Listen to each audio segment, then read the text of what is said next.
The CETME rifle was designed primarily based his design on the experimental German StG 45M and the French-made AME 49.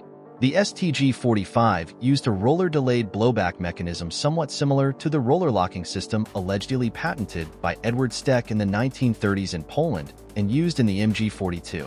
The CETME design inherits the StG 45M's fixed barrel. However, the CETME Model 58 introduced a novel solution to the problem of cartridges sticking in the chamber. That is a fluted chamber, which are horizontal grooves in the chamber that allow the cartridge cases to float on a layer of gas to aid extraction. The horizontal marking left on spent cartridge cases has become a signature of this design. The first prototype rifles fired the same 7.92 by 33mm Kurz round as the StG 45, and a variety of experimental 7.92 and 7.62 mm cartridges were tested before settling on the 7.62 by 51mm CETME. This round was dimensionally identical to 7.62 NATO, but with a lighter bullet and powder charge to reduce recoil, making fully automatic fire more controllable.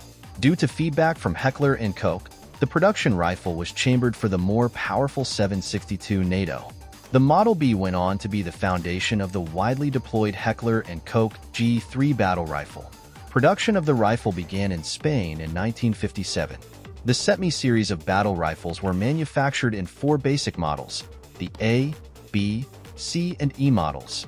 The primary difference in the production models is the modes of fire, the absence of bipod and lighter weight for later models.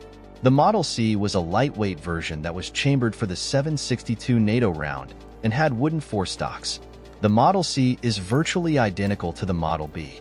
However, certain components had been strengthened to better deal with the increased power of the standard 7.62 NATO round. It was adopted by the Spanish Army, Air Force, and Navy in 1958.